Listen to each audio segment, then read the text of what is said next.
whatever problem I see, I always try to go to the source, go to the company and say, hey, this is what I need to do for my patients. It gets them to really sort of, up their game to make products better because, that's what it takes. A lot of the best companies were started by moms. Oh, this is major.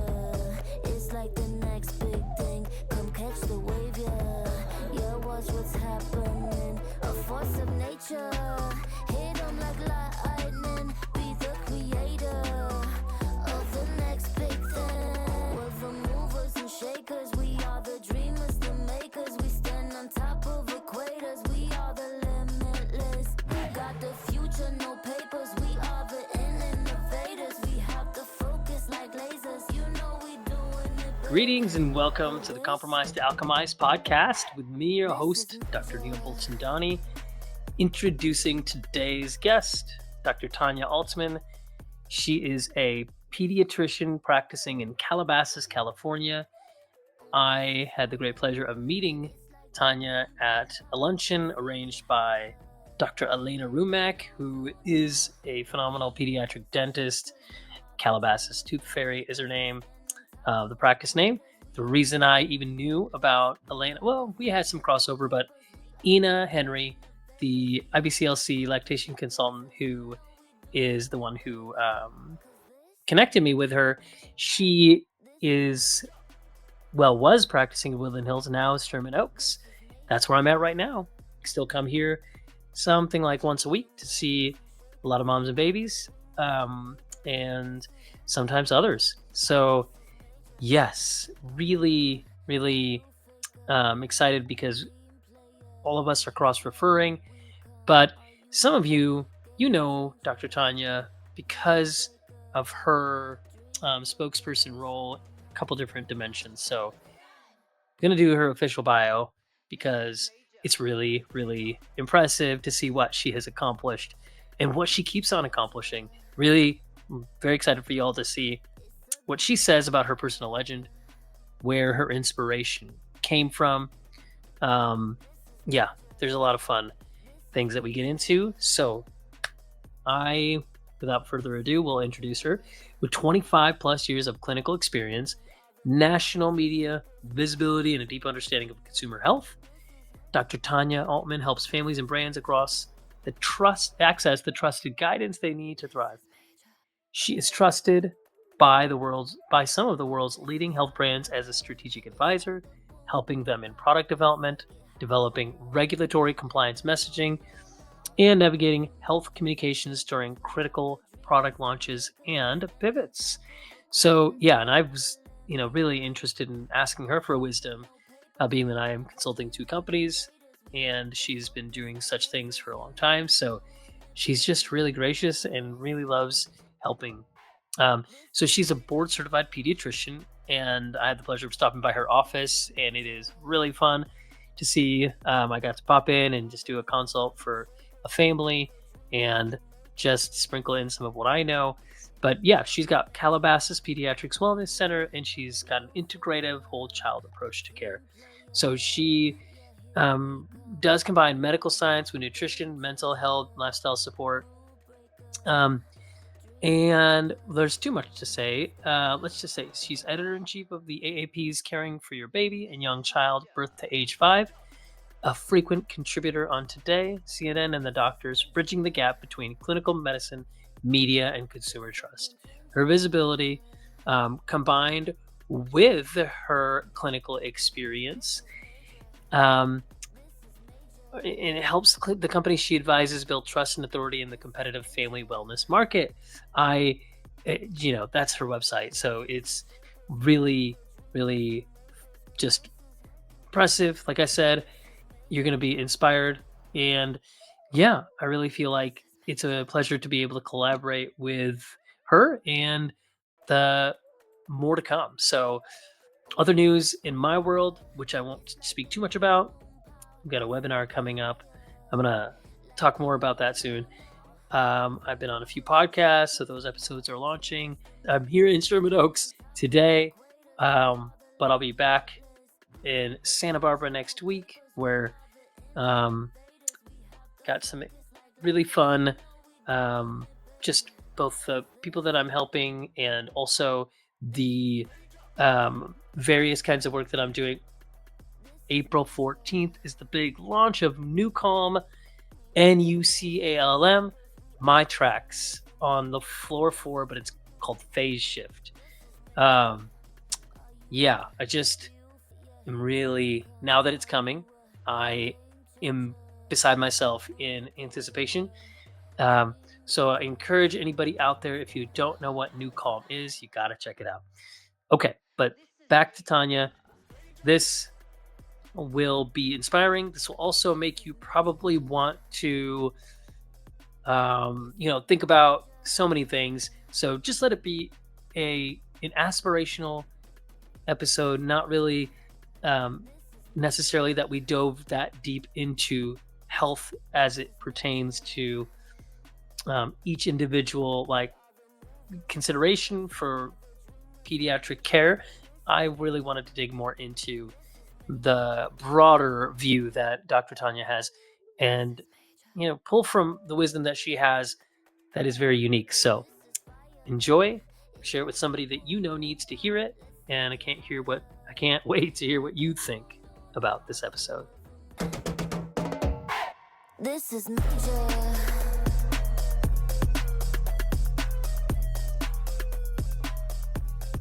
All right. I'm excited for this conversation, Tanya. I want to really dive into a lot of topics with you. But just first of all, thanks for having this conversation with me. And I'm so grateful we get to have this after I've actually met you in person. Thank you for having me on. Yeah. Context, I'm in Santa Barbara and this is where I live. And so it's been a year here. And then I've come to the Woodland Hills, Calabasas area almost once a week for nearly a year until recently, when now instead I go a little bit more to Sherman Oaks. But anyways, that's how I met you because of our dear person in common, Dr. Elena Rumack, and she had that meal luncheon, classic term, and I got to meet you, and it was so cool to talk and just talk about how we could just offer in one way practitioner support to one another, and that was pretty cool. But I really love to dive into some of the really significant work that you've done on a few fronts. I look at you as at least three people. This is why you feel like you do so much, you've accomplished so much, and you're not done. You got so much left to do. Um, so if you kind of look at I see the role of an innovator in product development, and that's amazing. Some people might only do that in their life. You're a pediatrician. You're a remarkable pediatrician, and you layer on work there of understanding so much within that. Um, and then you're an advocate. I really wanted to make sure I pointed that out. I believe advocacy is almost like a separate field in and of itself. And I think you're not just a patient advocate, you're like a family advocate, but you're also a spokesperson as you've taken on a role in certain academies and things. And you've served a role as that. And I know you almost were going to be a journalist, right? Is that true? That's right. And you remember that from our conversation. So, yes, I was raised in a family with a lot of physicians, but they were all males. So, my mom's brothers, her dad, all of her first cousins, she had 21 first cousins, by the way. She had a very large family. And so, my mom really pushed me and my sister to go to medical school. And I think because she wanted to do that, and she was never really encouraged to do that because back then, and she was a woman, but I always had a lot of other interests growing up. And I remember telling my mom I wanted to be a journalist. And she was like, well, after you go to medical school, then you can do whatever you want to do. And so I think that sort of, in some ways, is how I ended up, where I am today. And I love being a pediatrician. I love working with kids. So I'm so happy she pushed me that way. But I don't know otherwise on my own if I would have really stuck with it going all the way through medical school training and residency. Yeah. Well, I kind of want to dig. Okay, so I really want to dig in one way. I'm going to link to some of these episodes that I know you've put out there, these amazing podcasts you've been on, and I've really loved some of these conversations. So it's kind of like I want everybody to know all of that, but I don't want them to need to go listen to that or I don't want to need that. They don't need to get that here. They can go there. They can hear all these background info things. And I'm going to dig into questions I haven't heard anybody ask you, or just at least I haven't heard yet. So, because I've heard like, yeah, you became a pediatrician and you even learned integrative work. I'm gonna ask you questions about your work with longevity and how unique that is within the pediatrician world. And um, you've for many years done, a lot of amazing pieces on what's the main maybe as a refresher, what are the main like syndications or like broadcasts that you've been on and that like today, the ones that are ongoing? Yeah, I've been on so many different shows. I started off actually in Santa Barbara doing a health segment right out of residency once a month near you. Oh, And then okay. there I actually jumped to the Today Show and I did a Uh-huh. pediatric Today Show once a month for 2 years. And then there was a snowstorm. I couldn't make it out there. I gave them the name of a pediatrician in New York, and she was great. And they realized, oh, we don't have to fly someone from LA all the way out here. We can use Dr. Levine instead, which is totally fine. And I've done a lot of work with the American Academy of Pediatrics that has put me on a whole host of different news programs. I'm regularly on KTLA now once a month, CNN Hmm. regularly. During COVID, I did so many early morning CNN segments. They would send a can to my driveway at 3 a.m. Wow. And really exhausting, but to me, that is my public health service. I don't know, many Hmm. people don't realize you don't get paid for news programs, most talk shows. And so to me, this is just kind of a way that I can advocate and really get information out to larger groups of people compared to just the families I see every day in my office. Yeah, and obviously you have a lot of whenever I tune into some of what you're, doing, I'm like, I know you speak for people and you're speaking to a lot of people. Your audience could be quite diverse. So for those who are, yeah, you might have, like I mentioned, people who follow the anti-aging longevity protocols, the most advanced, they could be fans of Darshan Shah or Ben Greenfield. You have those people who listen and tune in, and then you also have you're going to be speaking to also just today as we have this conversation, and then in some people who are doulas and midwives, lactation consultants, who are speech language pathologists, occupational therapists, chiropractors, osteopaths, physical therapists, massage. There are these people who have gone down the rabbit hole because they've seen kids with airway issues or feeding issues, but that's not like the niche of who comes in. They're people suffering, parents struggling, nervous systems that are out of regulation, and they just know they want answers. And so they'll go to some of these providers and they'll learn, oh, yeah, even your conversation with Engage, PANS and PANDAS, they might be dealing with some of these autoimmune or immune system compromise issues. They don't they don't so much as care about the name. They just care that I know Dr. Altman, Tanya, you might have answers for them. And if you don't know how to help them directly, you're going to point them to supplements. Not that you aren't helping by giving them great supplements, you're going to direct them to resources and people can help them. So, um, there's people who are like that. So I feel like you're just, I think people are going to really enjoy this perspective. There's also the other category that I love in like, but what made you get into all that? So I've heard you started out in this amazing work you did when you became a pediatrician, but before you became a pediatrician, was there anything else before you thought you'd be a journalist? Is there anything you thought you would do before you pursued the thought of becoming a journalist? Well, I always loved working with kids, and I had this knack. My family used to joke I was the babysitter for the entire community because back then, Mm. don't forget, it was super safe, right? Kids would play outdoors all day long. We would all live at each of the neighbors' houses, and I was kind of the babysitter for the entire community. And I loved kids, and I loved working with kids. I also actually I grabbed this for you today, but my grandfather was one of the original longevity doctors. No Um, way. back a long time ago, I mean, Dr. George Collin, he wrote a book called Don't Fall Off the Teeter Totter. So I was Wow. raised, my grandparents played a big role in raising me. And he was sort of your old fashioned doctor that did house calls and really talked about nutrition and sleep and wellness, even though he was also a cardiologist.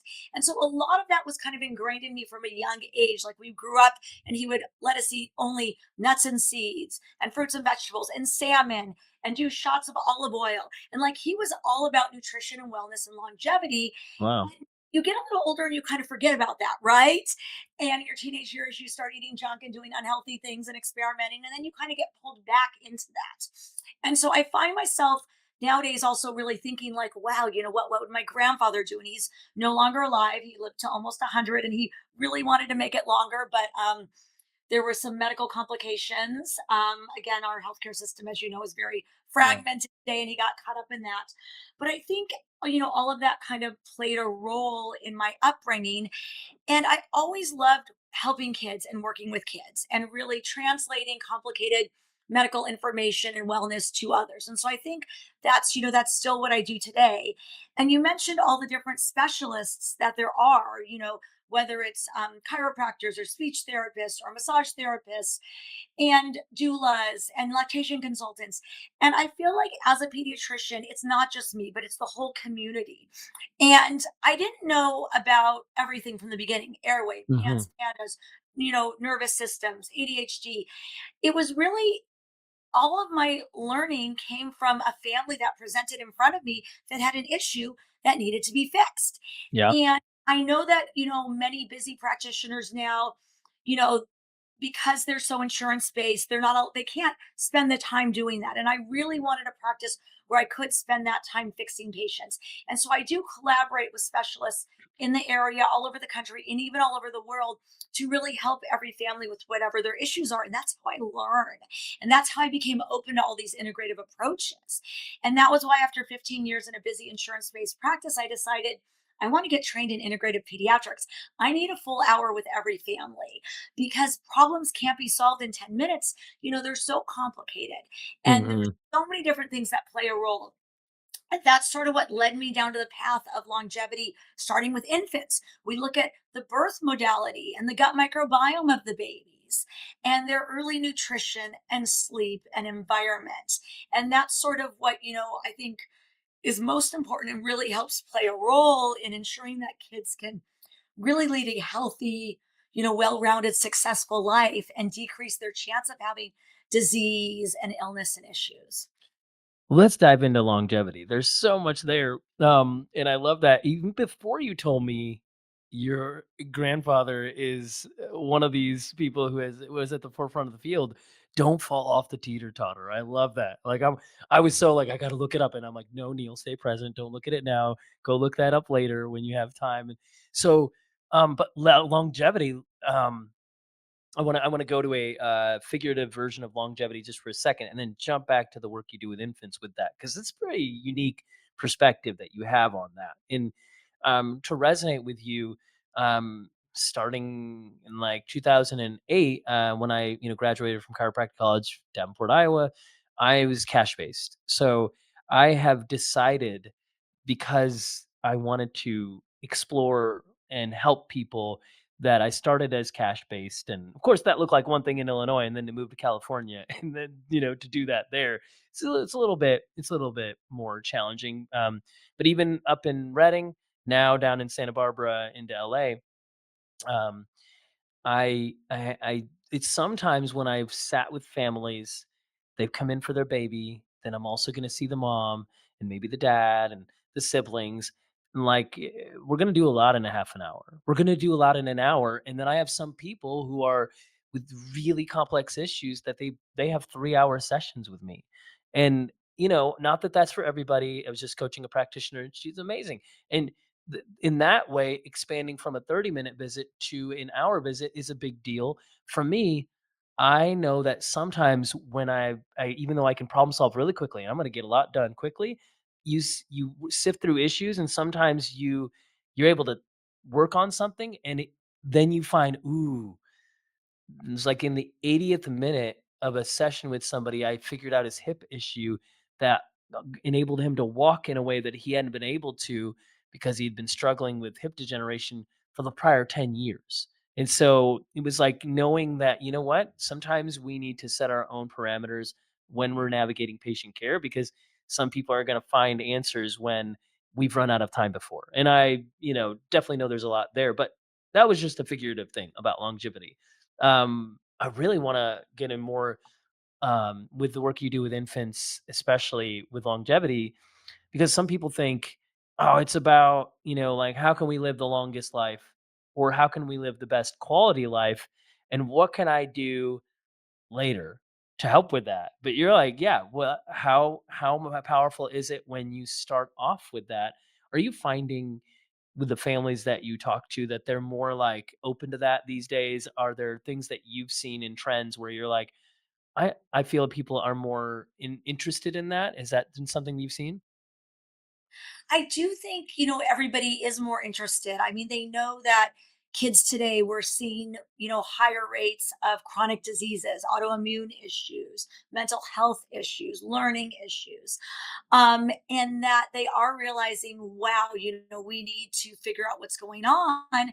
There is a lot of good research out there on, infant gut microbiome, the My Baby Biome study, which is the largest Hmm. study on the infant gut microbiome in the US. We're a few years into that 10-year study.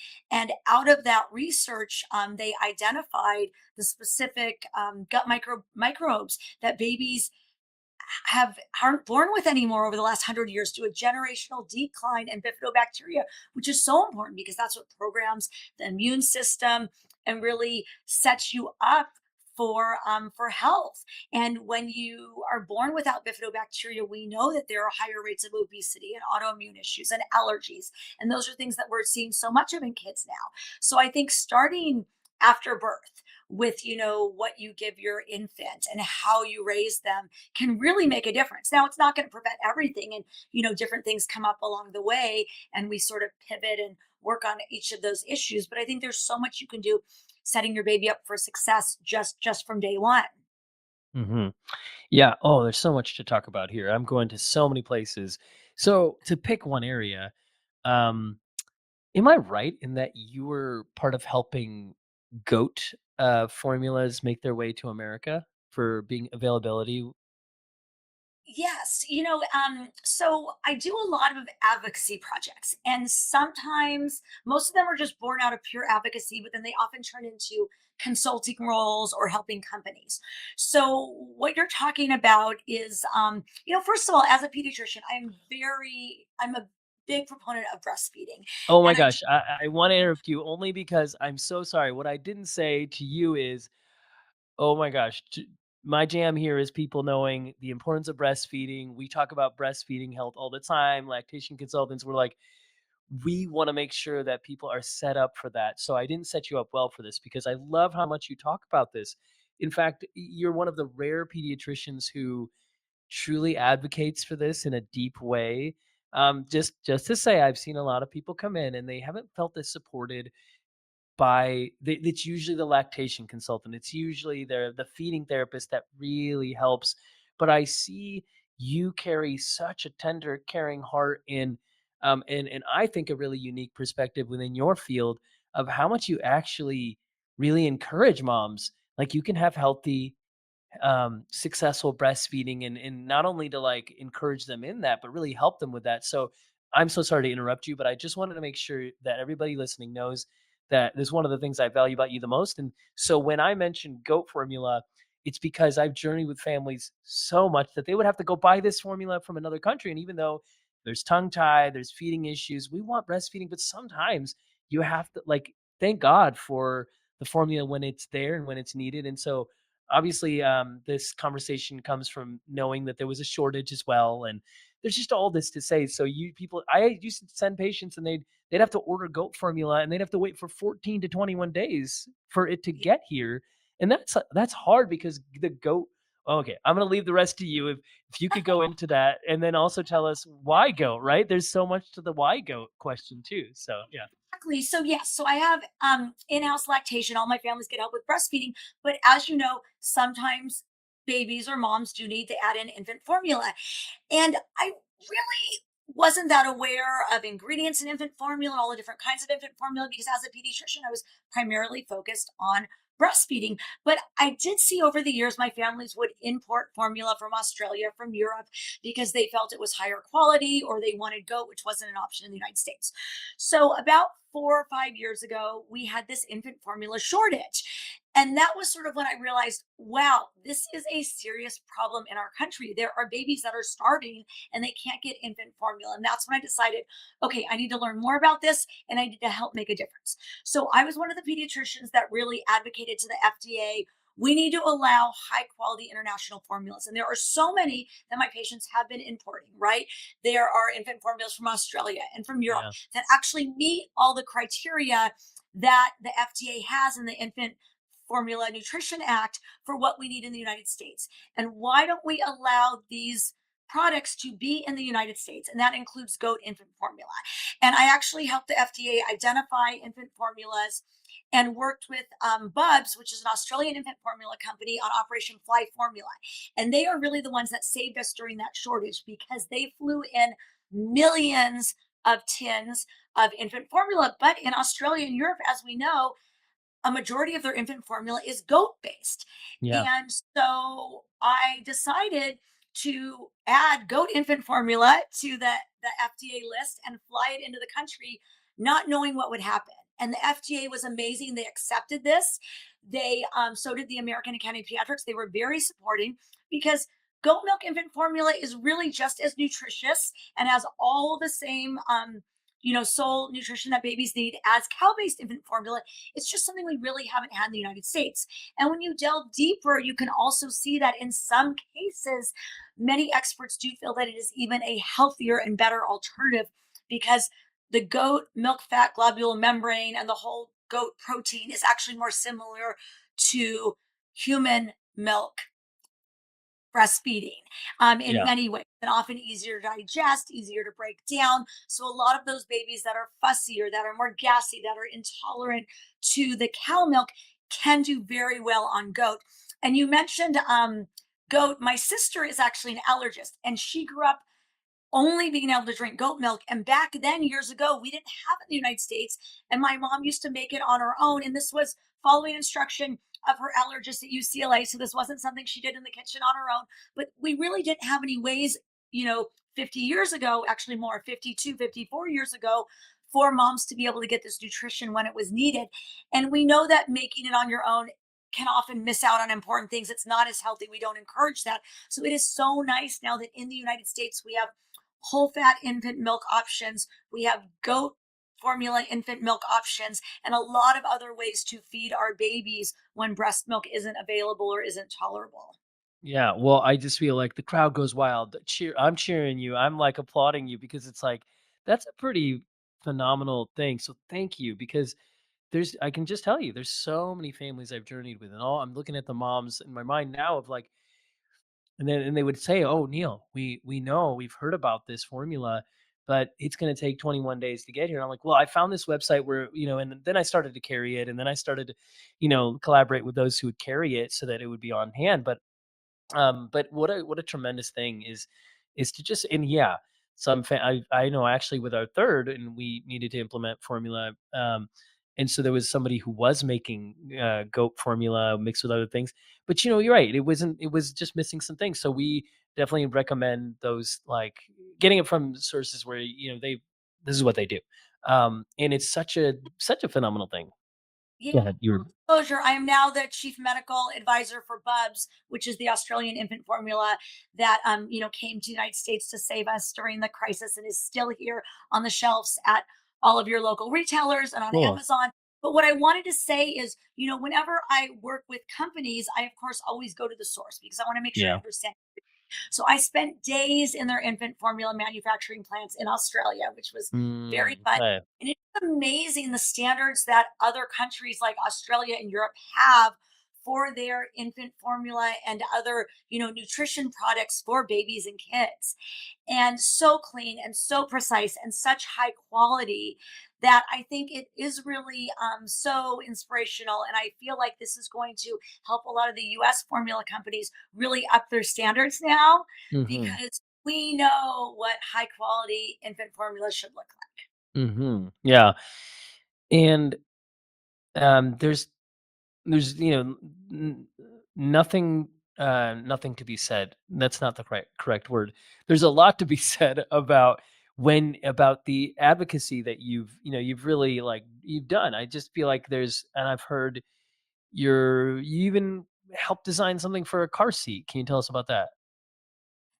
Yeah, so one of the first consulting projects I had was actually right when I finished residency, so 25 years ago. And I love going to conferences, whether it's the American Academy of Pediatrics conference or child product conferences, and really learning about everything new that is available for raising kids and babies and kids, but then also asking questions. So I remember talking to a car seat safety company about what happens when babies outgrow their infant car seats.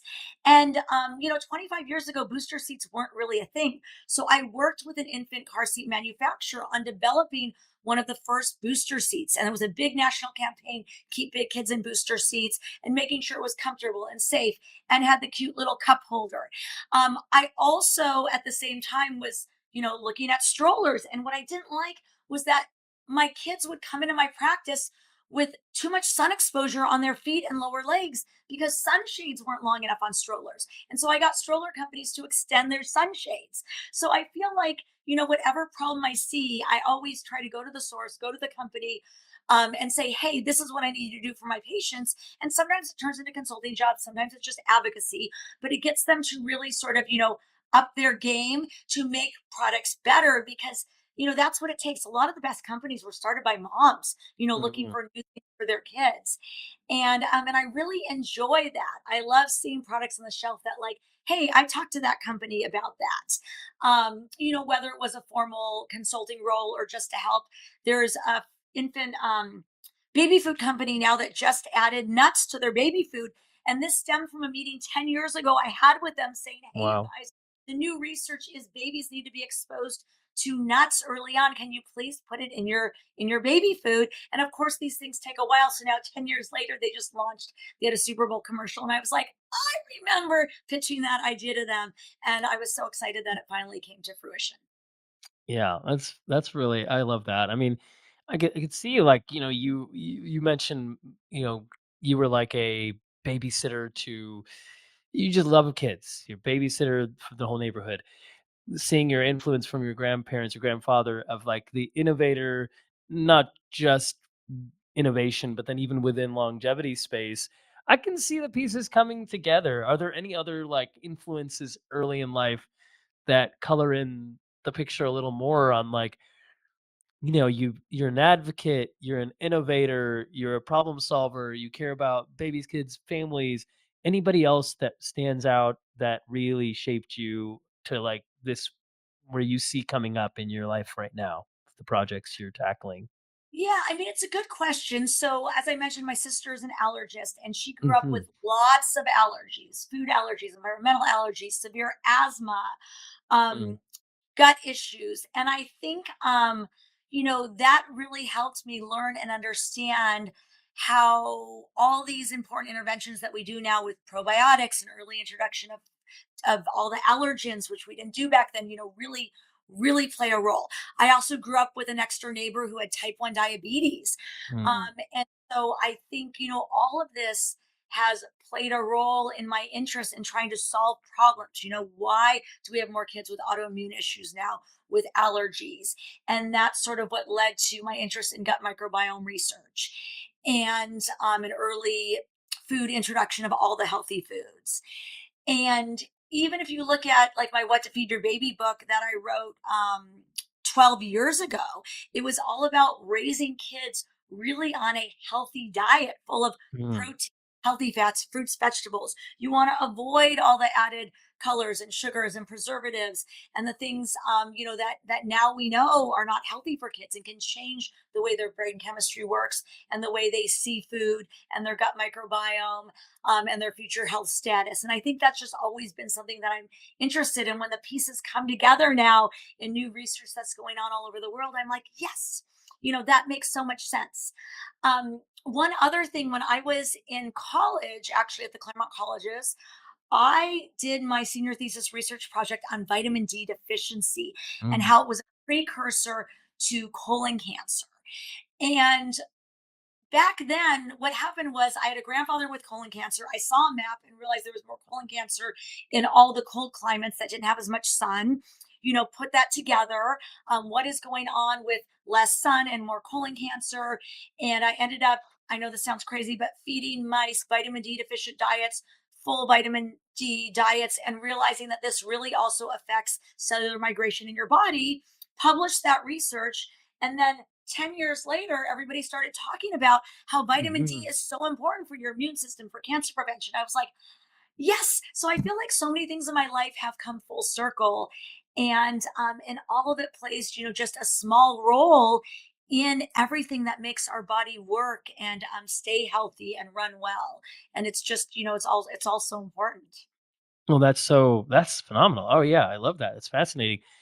Um, yeah, you've done such pioneering work, even it all the way back to some of that work with vitamin D, and so yeah, when you're seeing like quantum biology and Jack Cruz or any of these people who are talking, for me, the first person that I heard was something like 20 years ago, which is clearly after you had done your work, but for me, the I was interested in all of this, but then I heard, Joseph Mercola's newsletter, which is a pretty big newsletter that he had, come out with.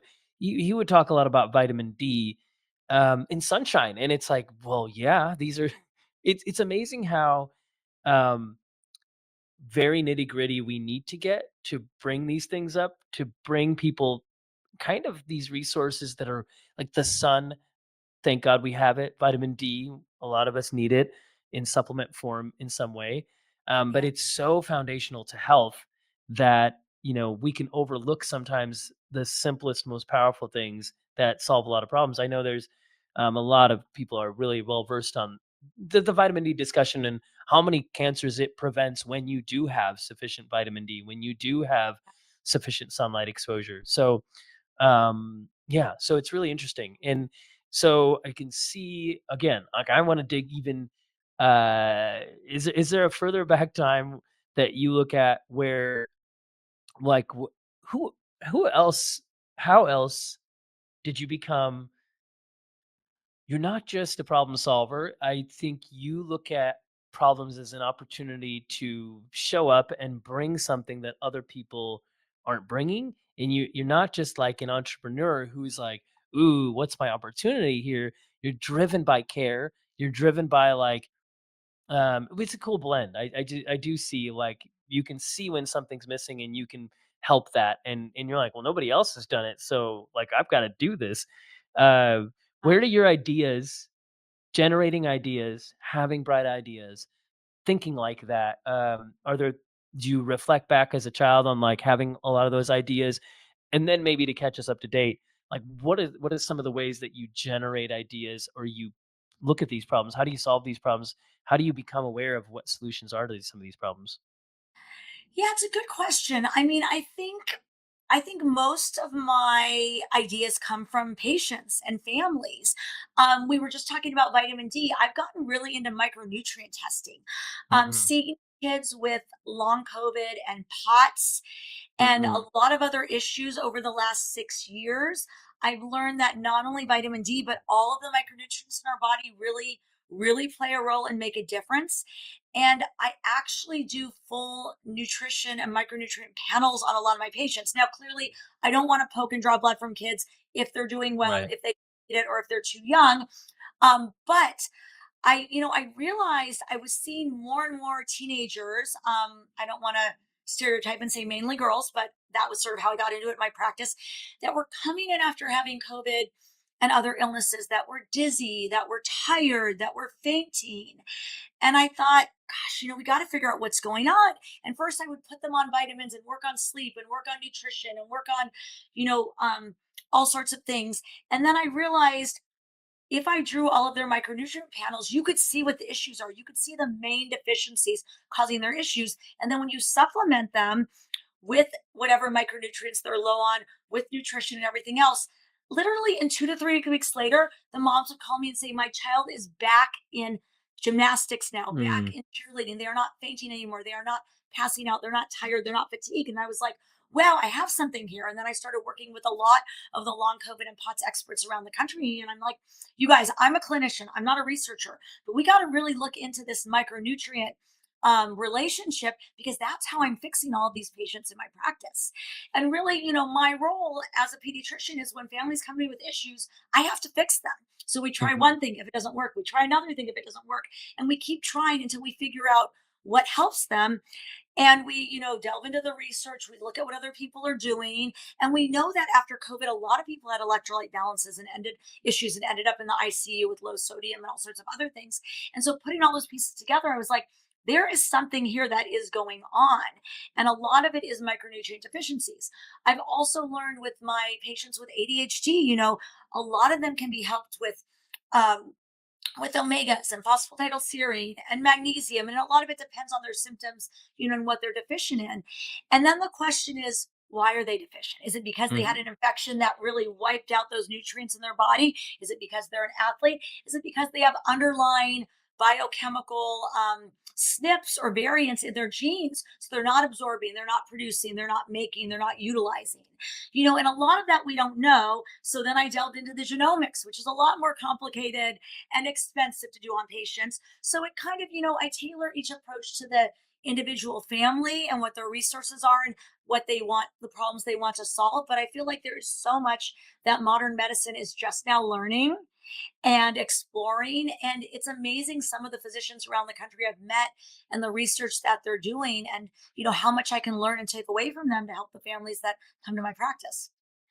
Yeah, I really we was from that luncheon when we met, and I really loved, the way you view your practice from like an integrative perspective in the training you've had in that. And that's a it's almost like a skill set that we see is really necessary to really contemporarily work with our patients today, because it's like any family who's listening, or you're a practitioner, you're guiding families, it's like it's complicated. There's the pots and pans and pandas, there's autoimmune, there's just a the we are dealing with a lot of problems that we need an integrative perspective in order to understand. But not everybody is a practitioner of that, so good to know when to refer. But it's great when you're a pediatrician, you're like, some people are coming to you with everything. They're like, "What do I do?" And some of them don't even know where else to go, if they even would go anywhere else. But I love that they can come to you and you can articulately help them navigate some of what can be like, as a dad of like three kids that are young, like 5, 7, and 9. When there's a problem, it's like, what do we do? We got to help because it's like it's going to affect everything from how their fulfillment is to their joy, but of course also like the sleep, and are they going to get to sleep? Are their nervous systems regulated? So, and I think also you see families, parents, we're all dealing with this. Some of them are young parents, right, too, and it's like, well, we grew up in a world, let's just say, that has a lot of stress included, but regardless of the age of the parents, you know, how do you feel, how do you hold space for whole families when they come in? Is that something that you feel like you had to also, like, in one way, get extra training on, or dip into a certain strength? Because it's one thing to care for the child that's there, but it's another thing to care for the family. And because I know like what your values are, and really the depth with which you care, I think you're going to do this in a deep way that's really aspirational. So, like, to how do to can you speak to that? How do you look at that, like the opportunity to serve a family, and how'd you kind of get more understanding about that? Well, I like to be clear. I'm not an adult doctor, right? And Right. so Right. when you're working on, raising kids and keeping them healthy or fixing issues that aren't going right, for a child's health, often the parents always play a role, because Mhm. kids, they get so much from their parents. And if they're stressed out or they have anxiety or they have, issues going on, often there are ways that parents can help by restructuring things at home, whether it's feeding them differently, doing a different bedtime routine, supporting kids differently. So I do often work with parents, and sometimes I do get involved in the parents' health issues as well, because if a parent is not healthy, then their child isn't going to be healthy. But I definitely try to, let parents know, like, this is what I would recommend. I try to stay up on my adult medicine because, hey, I'm an adult in their 50s, mom in the 50s. So I gotta learn all about that too. But definitely I am not an adult doctor, and I make sure that I always let them know, what to take back to their own physician. And because of that, adult specialists are also, very important to me, because I want to refer parents to the right people. And if I send my parents out to an adult specialist and they come back to me and say that person didn't help me, I'm not going to refer to them again. I need Hmm. an amazing team of adult doctors around me to help take care of the parents, so that way I can really focus on taking care of the kids and the whole family entity. And so I appreciate, all of the adult providers out there as well. Yeah, and I think I have so much respect for your work. I mean, I've had a couple conversations with some pediatricians that are really special, and you are one of them. Dr. Eric Galindo Valdez of Guadalajara, he's really amazing out there, and he does a lot with primitive reflexes and tongue tie. Very unusual for a pediatrician to help with those things to the level that he does. And I had a good conversation with Joel Gator Worsh on advocacy and vaccines. And then with you, I feel like you're the first one that I've talked to that, and I've many other pediatricians I love out there in the world. Thank you for you and what you do. But you're the one that carries the most of that, unique, innovative, pioneering, um, kind of perspective, because I think that when we're facing problems and they are here, um, and we're looking at the way things have been done, it's like I'm an innovator as well in the systems and fields that I've created, and it's like you can't use what's out there fully to solve a problem because the way it's been done in its way, it's not always going to provide the result that you need. We have our people we collaborate with, and um, but so as an example, I'm an advisor to two neuroacoustic companies, ones that are putting high level neuro and vibroacoustics into healing. And so my floor of the mouth system that I've created on understanding how the floor of the mouth and the whole body are connected now exists within these two neuroacoustic companies as kind of software to guide their technology to help bring healing to more people, way more than I could with my one hand, two hands, and practice, and even the practitioners and the that I teach. And so um, the the way that I saw that, you know, it's never going to get out there, even if I train thousands of practitioners, it's not going to get to the bodies and the people if I come up with some way to get it directly to them. And sound for me is proven to be such a phenomenal modality of healing. But to kind of get away from that specific, way, that for me it's important because I think like you, I'm earlier in this, in these two companies that I'm advising. I'm like, wow, it's just the beginning of. I am so excited about the idea that I have that's going to let not only that company but the people that receive from that technology better themselves when they would have never known who I am, and they would have never known anything of what I do. So that is good. And now I can see different permutations about what if I do this with my system and help, more because I've helped so many babies and kids, and they're not all going to necessarily come across these technologies. So um, I think I have like separate questions I want to ask you about that advice of an earlier in the field innovator who is doing some things that I can see in the next. I actually have in a month my audio tracks that guide people on how to free the floor of their mouth. They're going to launch on Newcom, which is a really Right. great company. Tony Robbins, Jim Quick, Roger Love, and Mark Victor Hansen. Today, he's the co-author of Chicken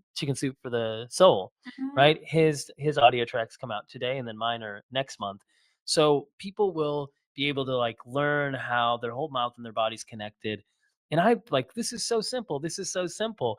But after saying this is so simple so many times, I realize the only people hearing me are the people that listen to my podcast, come in the doors. There's a lot of people out there that is not simple for. So I think taking complicated things and simplifying them is such a service. And so for you, okay, let's do that with two things. If you would bear with me here, and we can spend 5 minutes total on this part, if you wouldn't mind. Um, could you talk about pans? I know you've said this. This is not there are other people out there specializing doing things you collaborate with, but let's just pretend or go with like people are coming, they're hearing this for the first time. They're hearing two acronyms for the first time. Can you tell us about POTS and PANDAS and explain that and how you navigate some of that in your practice to some extent? Yeah, so starting with pans and pandas that you mentioned first, I mean, what this is essentially, kids get sick all the time, as you know. They're in daycare, they're in school, and as your body makes antibodies to fight off infections, sometimes it can also kind of go haywire or wrong, and you can develop these auto antibodies that affect your brain. And that's sort of the idea behind pandas and pans. And most classically, um, PANDAS stands for Pediatric Acute Neuropsychiatric Syndrome after strep infection generally. Mhm. And your child has strep throat and their body produces these antibodies that affect their brain. And essentially, kids can change overnight and start having tics and OCD and behavioral issues and not wanting to go to school and separation anxiety. But this can also happen through other infections. And I've seen a lot of it due to mycoplasma, and that's what we call more PANS. And there's a lot of research going on in the association between tics and OCD and mycoplasma and other infections.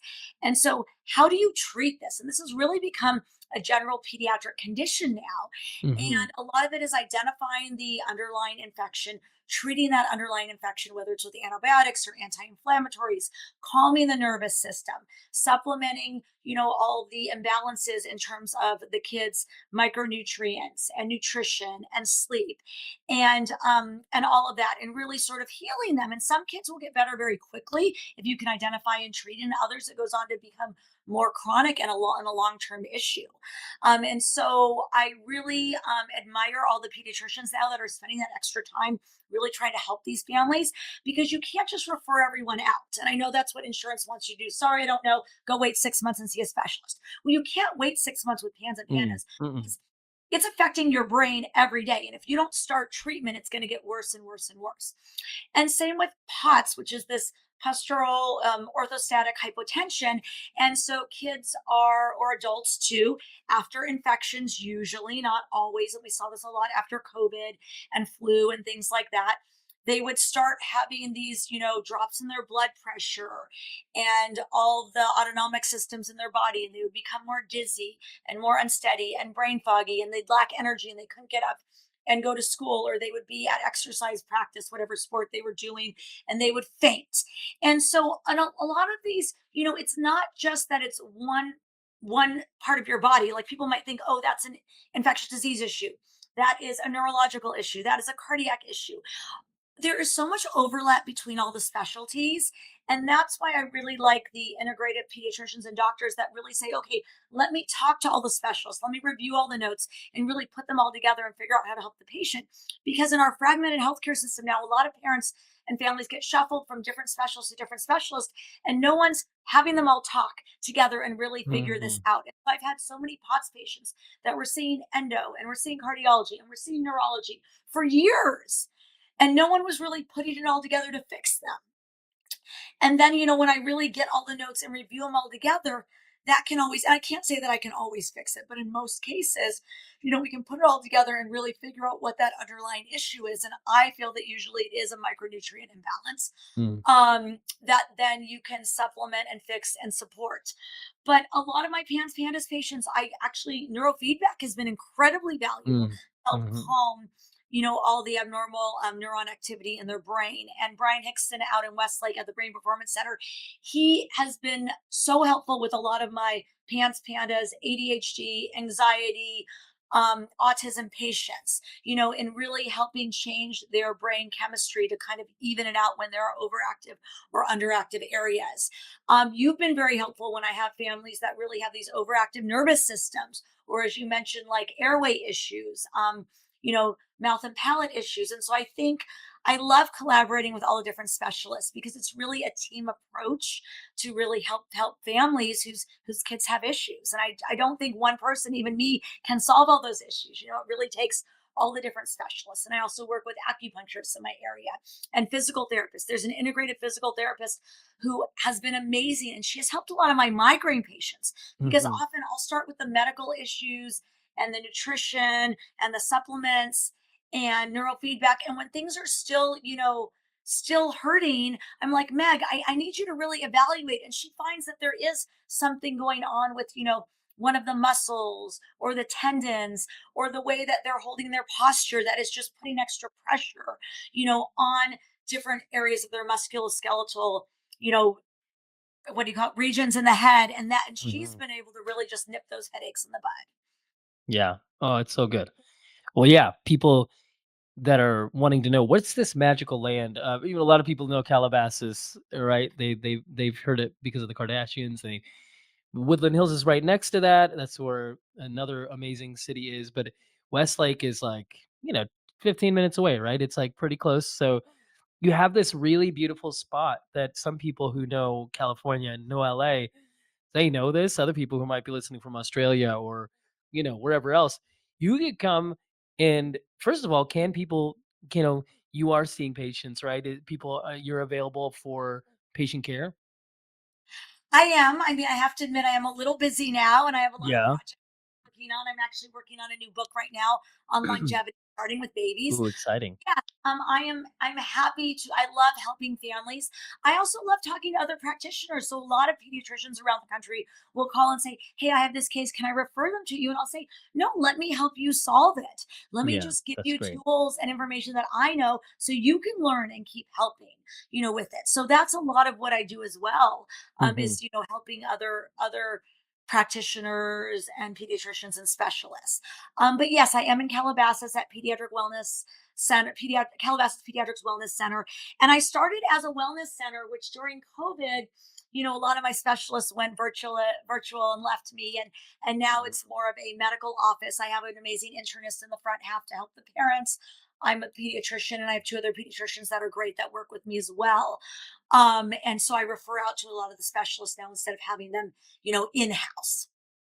Yeah, well, I gotta be in touch with you a little bit more because I'm always texting Elena and saying, "Hey, I'm in Sherman Oaks today. I'm or in a week or whatever. I'm in Sherman Oaks and Thousand Oaks more often these days when I head south of Santa Barbara." So, um, My I'll, patients I'll arrive there. yeah, it's close enough, right? And sometimes it's hard for those babies, moms with the babies to bring them up to Santa Barbara because it's a hike. It's up the highway and it's but yeah, I love that you're available not only for like the patient care, but like getting, you're doing so much, so no wonder. Um, so and it's almost like I definitely want to ask you my favorite question to ask people about personal legend, but because we're already talking about it, so if practitioners they want to get help, do you is that something they can go and they can book like consulting with you on like journeying and getting advice? Is that something you offer? I do. I have to say it's not a business. I don't usually Okay. charge pediatricians and practitioners. So when I have time, I love to help. I'm always giving my cell phone out to them and consulting on cases. I mean, that's how I learn as well. I also speak at a lot of pediatric conferences. So yes, I mean, there are only so many hours in a day. So I feel bad Right. when people reach out to me and I don't necessarily have time to help them. But I try my best. I really do try to help everybody that, asks for or needs my help when I can. Okay, so yeah, your cell phone is I'm just kidding. I'm not gonna read that aloud. So it's everybody. I hope- This Calabasas Pediatrics. It's online. Yeah. I'm also very available on social media. And if they follow Mhm. me at Dr. Tanya Altman with two N's, it's my husband's fault, two N's, Yeah. um, on Altman. I do respond to a lot on social media as well. And I try not to give direct medical advice, but I often, do help families. Like when I have patients like this is sort of the pathway that I go down. Or when, pediatricians reach out to me, I'm like, okay, I'm going to be in the car tomorrow at this time. Give me a call and let's, bang out and discuss your patient and how I can help you. Yeah, no, totally. That's great. I love that you're journeying with and helping, other people, because it's like this one way of helping people help others, that you could further so much by just igniting with them like some certainty too. So yeah, so this answer could be really simple, or it could be more layered. But the personal legend is from that term is from the book The Alchemist. And you'll see compromised to alchemized is in part inspired by The Alchemist. Compromised, but my wife, who's really brilliant, she said, "Yeah, Neil," because I was walking, I was like, "How can we get everybody, all these people, all these families, all these babies? How can we help people go from compromised airways to alchemized airways, to healing?" And then she's like, "Why not? Yeah, that's."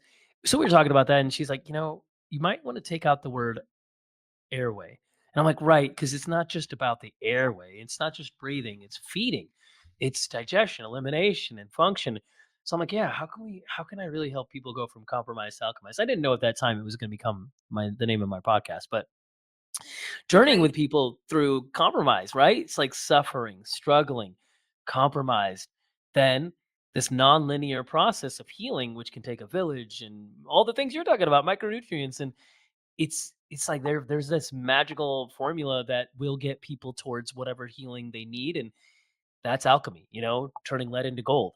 So you've done that so clearly, and you do that with what you do. So we could camp out there, but I want to ask you.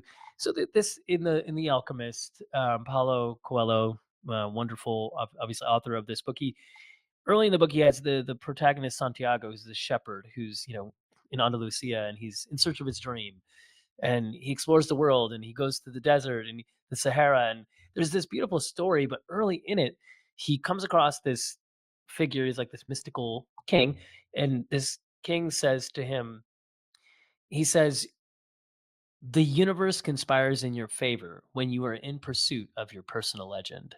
And of course, for me, it's like a really powerful, potent statement. And personal legend, Paulo says, is what is your dream? I think he also kind of in the book and in my own life, the way I've taken that is, what are you designed to do? What is your purpose? What is your calling? What are you put on this planet to do? So that's part one of the question. So if I could ask you that, then I'll ask you kind of a little bit more of a question that's a little bit more in depth on how do you stay on that path of clarity about what your personal legend is. But would you share that with us? Yeah, I mean, I guess I would say, and I hadn't really thought about that until you asked me just now, but I think, my personal legend or mission is really all about helping kids. You know, um, Babies are so amazing when they're born. And, I do feel that they are born with this system that really needs to be nurtured and bathed and and fed and there's so many ways that you can change that trajectory, especially in the first 1000 days, whether or not they're birthed right and they're given the right gut microbiome and the nutrition and the love and keeping away the screens and keeping their environment happy and calm and well adjusted, versus putting them in a chaotic storm where they're not given everything they need. And I think that really can play such a big role. And so I think my goal is to really help families figure this out and help providers figure this out, so we can have every child come into this world set up for a life of success and health and nourishment and well-being, so we don't have to stop and play catch up. Yeah. Everyone is trying to biohack their adult life so they live longer. Well, if we start them off correctly when they're born, you don't have to play catch up later on. And so I think that's sort of what I'm trying to do. Yeah. Well, and then I kind of wonder, like, do you see yourself as a pediatrician for ideas, for businesses, and for practitioners? I'm almost like you've helped companies go from like being in like infanthood or babyhood to maturing and growing into a more robust offering, to solving problems where it's almost like you've been an integrative pediatrician for like companies and even other practitioners who you've seen like, you're willing to nurture them. You're willing to be like, "No, I'm not gonna give you all the answers. I could, but I'd rather empower you so that you can grow up and to be." So, because I mean, I see. That's why I was like, you have such a a really kind of broad, it's like a brush stroke that is helping so many people. So, can I call you the pediatrician of businesses? Is that a fun term? That's fine, and I love helping and learning. I think that's one of the exciting things. I think all of us are lifelong learners, and I don't think a day goes by that I don't learn something new and think about solving a new problem, whether it's a patient or a company or a public health issue. And I think that's just fun, and that's what I wake up looking forward to do every day. I mean, I go to a lot of these women physician burnout longevity conferences just because it's fun to hang out with my friends Yeah. and get a little vacation break. And whenever they kind of evaluate me, they say, "You know what your problem is, Tanya, is that your whole self-worth is helping other people." And I said, "Well, what's wrong with that?" Like, to me, that's what I do. That's why I'm a pediatrician. And they say that's an issue, and that's why I work too hard. And I really shouldn't care as much about helping others, so I could spend more time, I guess, relaxing, helping myself, whatever they feel that conference I'm supposed to do. And I say, but I love my life. I don't need my life to be changed, even though I go to some of these life-changing conferences, right? I mean, I really enjoy what I do every day and helping kids and families. And I guess that's what makes me feel good. And so that's sort of, what my goal is every day, is to help somebody new, whether it's a baby or a family or a company or, the government with a health issue. And so that's my life, and I enjoy it. Well, I I'm impressed, and also I think there's when somebody, talked to my wife about this, or because she's got 3 master's degrees and she's about to defend her dissertation next month, and then she'll be, you know getting into the um the crux of her, even deeper into her life work. And I think I heard your microphone go out. Can you talk again? Oh no, did it go Oh, out? no, it just all of a sudden went so quiet. Oh, You're so good at being quiet. I didn't even know. No, that's impressitive. I've been Oh, working. that's the Thank oh my you. gosh. Oh, Talk about a mindfulness person right there. You just went so quiet that I'm like, "Wait a minute. Is she there?" No. So you so she has so like she reminds me of you in a way because she's like, there's just a lot that she's done already in her life, and she thinks about how to help not only the one but many, and to change systems and to help bring change. So for some people, that's a lot. For you, that is just the way you think, and I love that because we need people like you who are going to keep pushing and searching on way for because it's to help people. So this is part two of my question of your personal legend is you shared it. I added a little addendum to say, what about, helping baby businesses grow, helping baby providers grow? But a personal legend is also for me this symbol, like on a map, where you have a map, you're looking at it, and there's this key, upper left or bottom right, whatever it is, and you see like, oh yeah, if you've gone 10 kilometers, it's an inch on the map, or 10 miles if you're talking, those of us here.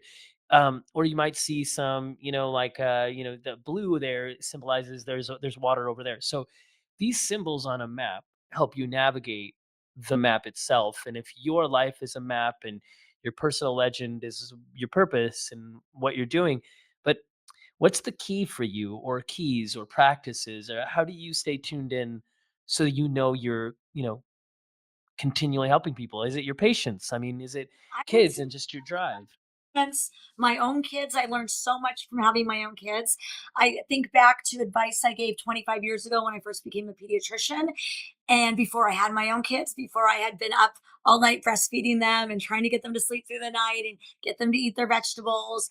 And I think, like, wow, like, what was I saying when I look back and watch my old news segments, which by the way are on VHS tape because that's what we had back Wow. then. Oh, wow.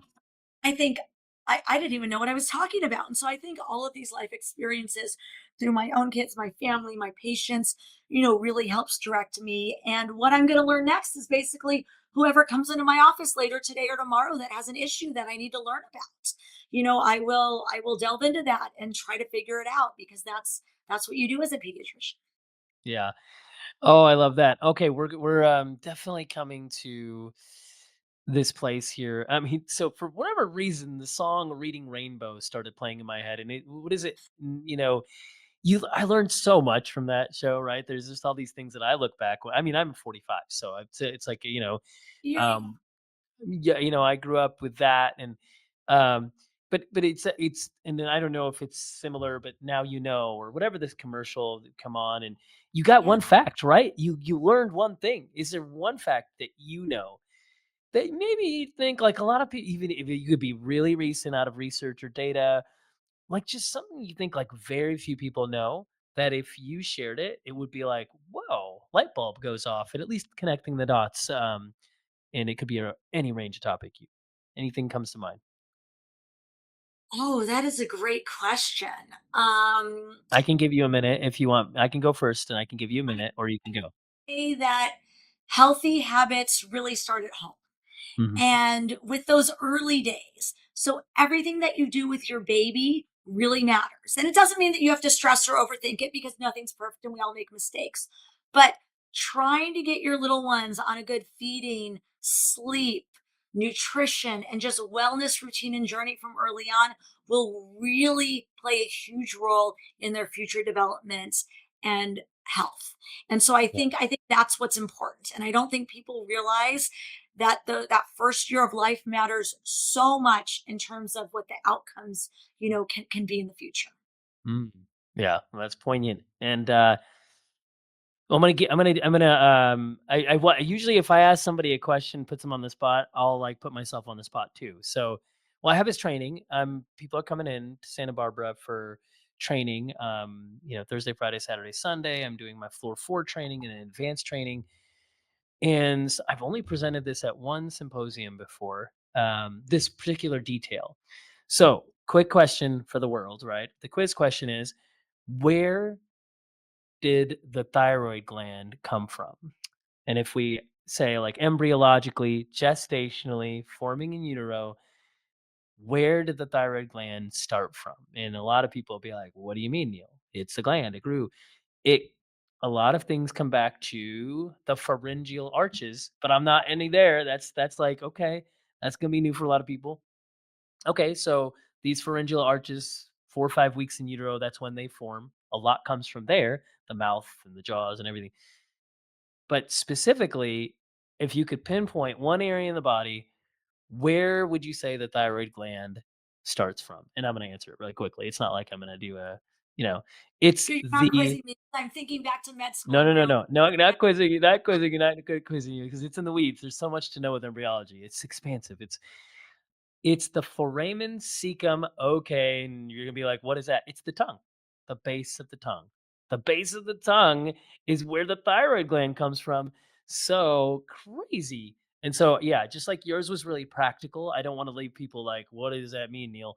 So that means if the thyroid gland has a visceral or fascial restriction on it, it can lock up the tongue. So sometimes when people come in with tongue tie, babies with feeding issues, adults with speech issues, jaw issues. My first thing is, has anybody ever checked your thyroid gland? And then they're like, yeah, and I'm like, not for hormonal function, but for fascial visceral restriction. And almost nobody ever says yes. And I've, talked about for many, many, many, many years.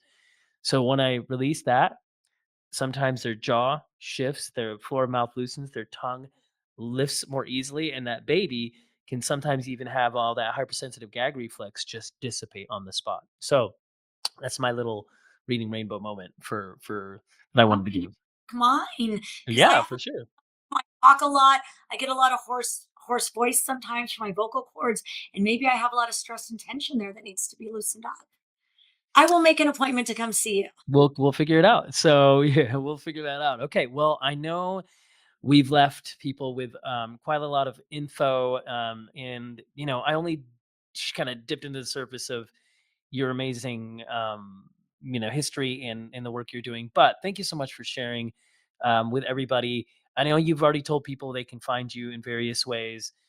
Any last, kind of comment before we conclude here, Tanya? I just want to say thank you to Neil. I think you've opened my eyes so much to what I don't know, when it comes to raising babies and how all the different specialties, especially yours, play a role in raising a healthy child. And I love meeting different practitioners, chiropractitioners, dentists, physical therapists, speech therapists, everybody. And I think it's important to embrace the whole team. And I feel like often physicians don't, because many of them think they know everything themselves. And I feel like I learned so much from all of the integrative and more holistic practitioners, and they are the ones that really all come together to help my patients. Yeah. Well, beautifully said. Thank you so much for your time and for your care, and for all the advocacy you are doing. And yes, so anybody you can think of one person, just share this episode. Um, just send it to them, or there's going to be some clips about shorter parts of this, but share it with somebody who would benefit from this, needs this. And yeah, wait to hear what you think about our conversation, and would love to hear any comments you have.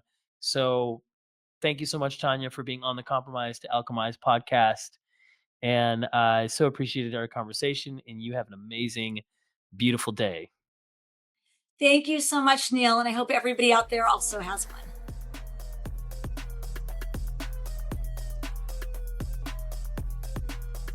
This is major. Thank you for listening to the Compromise to Alchemize podcast. Really excited to thank Jessica from Lunalux for the music, this track called Major.